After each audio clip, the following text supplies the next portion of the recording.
Are you a real estate agent, realtor, investor, or are you in the real estate business and you need new listings and deals? We have a solution for you, and that solution has guaranteed results. How much would you pay to get face-to-face with a homeowner that wants to sell their home? What if you also got their email address and daytime phone number? And what if this homeowner also scheduled you to come to their door at a set time to meet with you? Sound too good to be true?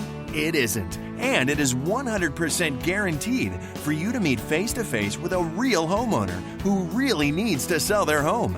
Not only will you get this remarkable contact system and its 100% guarantee, at no additional charge, you will get weekly coaching, documents, and training on how to get that homeowner and convert them into a new listing. When you purchase, you'll also get a one-on-one walkthrough so that you can start using the system today.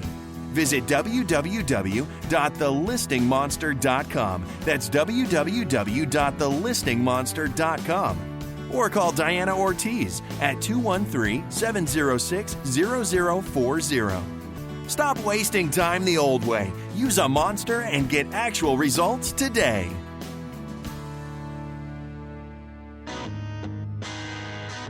Welcome to the Honish Report, hosted by Lee Honish. The Honish Report is a look at the real estate market and creating effective marketing plans for realtors or investors to get new listings and deals. Your host, Lee Honish, has over 20 years of experience in real estate, banking, and marketing.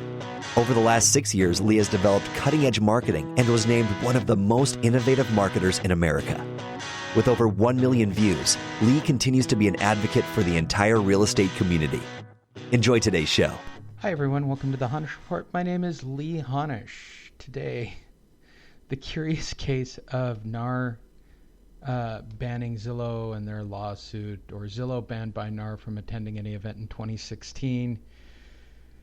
My subsequent dealings with Inman News and all of that. Let's cover this. So what I'd like you to do is Google Zillow banned from NAR events. Okay, simple enough.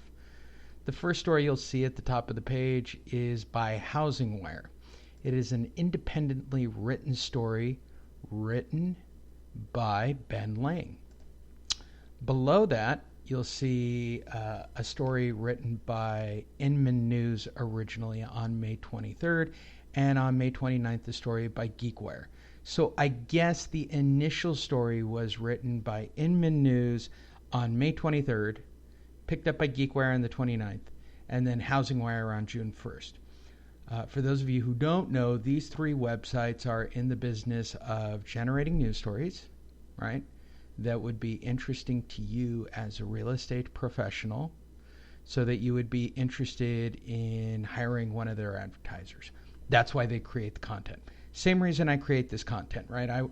You heard at the top of the show a commercial for the Monster. The reason you're listening to the show is because I'd like you to buy the Monster or hire me as a consultant.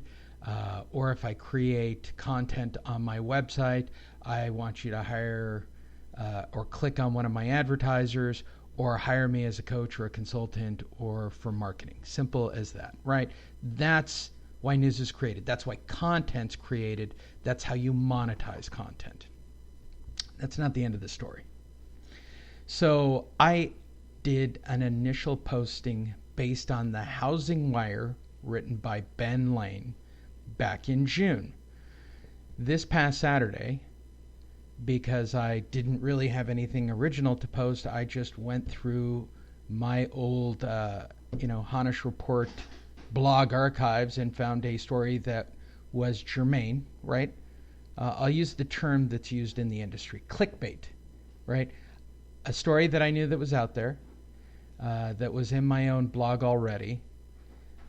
And then, basically what I want you to do is read the story. For those of you that are interested, click on the link that's on there and watch the updated webinar on how to use the Monster and work with defaulted properties. That's what I do. I try to bubble-proof real estate agents because I know it's hard to get listings right now. And so I just basically reposted a story that I had posted, I think originally June 5th to be exact. Now, that would be the end of the story, right? I would post it, send it out, had a really high result. I didn't really see Zillow at CAR. I could have been completely wrong. Had I had seen him at CAR, I probably wouldn't have run the story. Neither here nor there. But I run the story, and I don't think much of it. I assume that websites like HousingWire and Inman and GeekWire and DS News, when you repost, you repost. That's sort of, I'm just going off of what they usually did. And I usually do it within the time frame that they write the initial story. That's not the end of the story. So I post it. It has a tremendous response. Real estate agents really see Zillow as something negative. Those that use it love it. I have a few coaching students who use it and they love it and they swear by it. Okay. The bulk of real estate agents, and based on the email responses that I saw, this is a little tip for Zillow if you're listening, your public perception is complete crap. They don't like you. They don't want you at your events, and they think that you're stealing their listing somehow. I mean, I'm just passing along information from real estate agents on what I've seen based on emails I've gotten back from running that story. Then I got an email from a really nice person at Zillow Corporate who told me the story had changed and that indeed they would be at the NAR expo this coming week. That would be the end of the story. I'm okay with that. I was planning on pulling the story down on Sunday night per the initial email. Then I started to get trolled by somebody in corporate outreach or community outreach for Zillow. I'm not going to give them the satisfaction of saying their name, and I'm going to delete all the tweets. But I was basically corporately bullied. My name was constantly tagged on tweets and retweets based on this initial story from June on HousingWire, which is where I took it, and just private messaged and was retagging to other individuals and writing me personal messages. And this went on for the better part of this weekend. That's quite fantastic that Zillow has somebody that would go to those extreme lengths to yell at me that Zillow isn't banned from NAR events. I can live with that. That went on through Friday and Saturday of this past weekend. Whatever. And to quote him correctly, yes, it's a story that's 5 months old that would have been germane. It would have been current if you weren't going to be at NAR.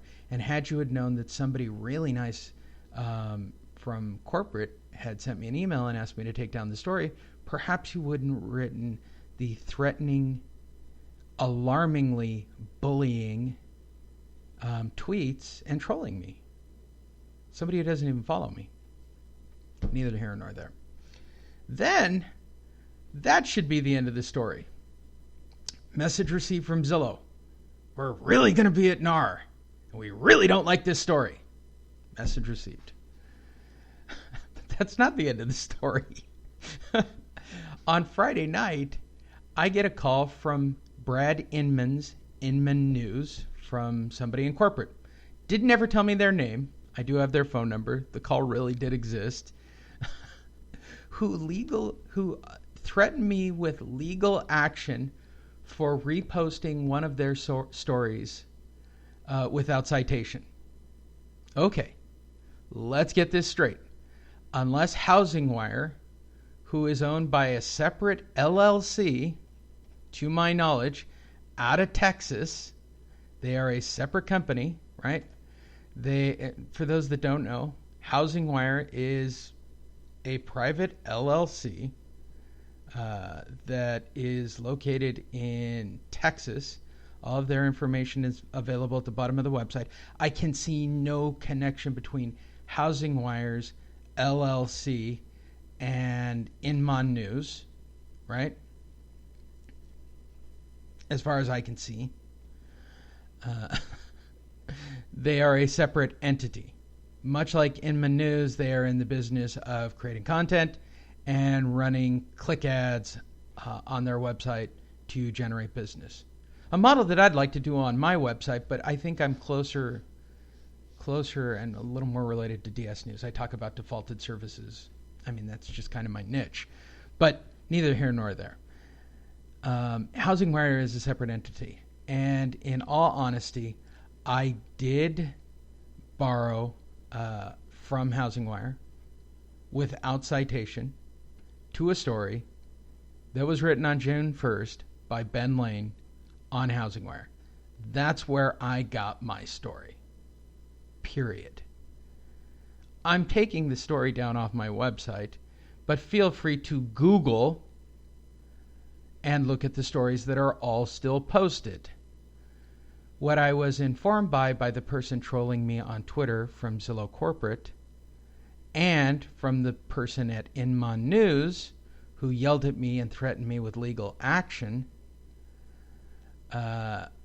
is that there was a retraction or some kind of update written to the story. I don't see it. I can't find it. And that's all well and good. Everybody swept it under the rug, and I probably would have taken everything down based on the initial very nice email from corporate on Friday.